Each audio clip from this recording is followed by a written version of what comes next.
Money Multiplier explained once and forever. The banking secret behind money creation. Imagine depositing just 1000 rupees in a bank.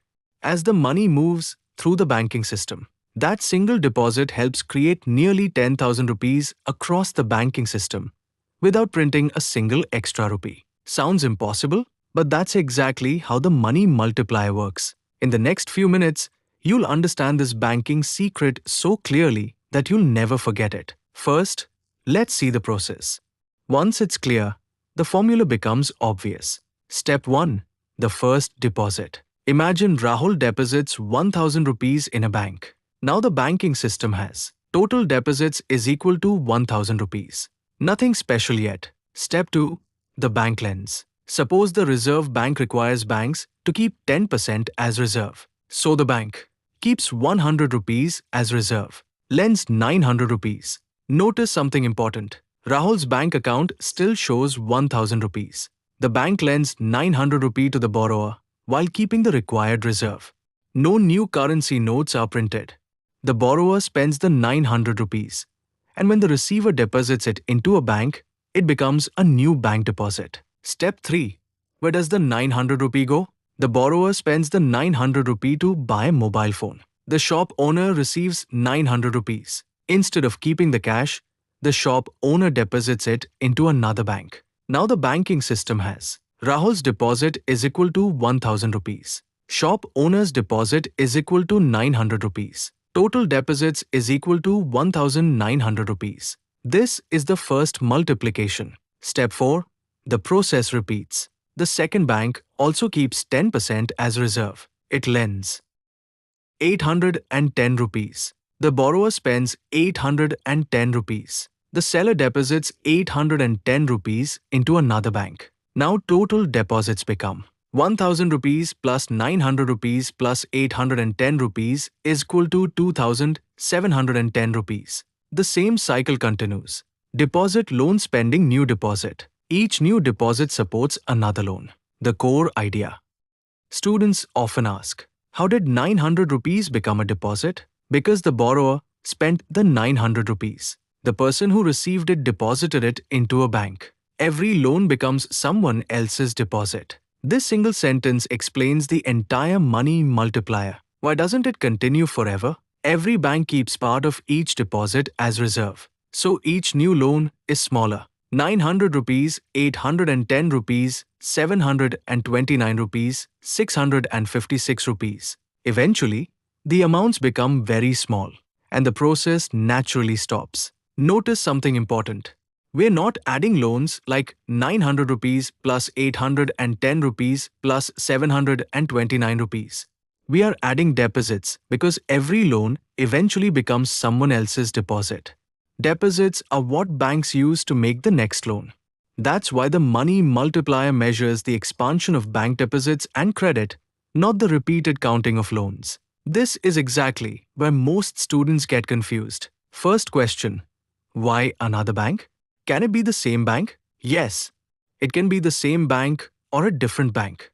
It doesn't matter. For teaching, we often say another bank because it's easier to visualize. In reality, Rahul deposits 1000 rupees in SBI. SBI lends 900 rupees to Ravi. Ravi buys a TV from a shop. The shop owner may deposit 900 rupees into the same SBI branch, another SBI branch, HDFC Bank, ICICI Bank, or any other bank. The important point is not which bank receives the money. The important point is that the money comes back into the banking system as a deposit. Second question. Why do we calculate deposits, not loans? This is the heart of the concept. Imagine this sequence. Rahul deposits 1000 rupees. Bank lends 900 rupees. Ravi spends 900 rupees. The shop owner deposits 900 rupees. Now ask yourself, who owns 900 rupees now? Not Ravi. He spent it. The shop owner now owns 900 rupees and it is sitting as a bank deposit. That 900 rupee loan has ended its journey as a loan and started a new journey as a deposit. The next bank now uses that deposit to make another loan. So the chain is always deposit, loan, spending, new deposit. Every loan exists only to create the next deposit. Why is the money multiplier based on deposits? Think of a loan as a bridge. People don't build cities on a bridge, they use it to reach the next destination. Similarly, a loan only transfers money from one person to another. Once the money reaches the receiver and is deposited, that new deposit becomes the foundation for the next loan. That's why economists measure deposits, while loans are simply the bridge connecting them. Formula: if the reserve ratio CRR is 10%, money multiplier is equal to 1 divided by CRR is equal to 1 divided by 0.10 is equal to 10. So an initial deposit of 1000 rupee can ultimately support 10,000 rupees of total bank deposits in the simplified model. In the real world, the money multiplier is usually smaller than the theoretical value because people may hold cash instead of depositing it. Banks may keep extra reserves, and borrowers may not always demand loans. The formula explains the maximum potential under simplified assumptions. Real-life example.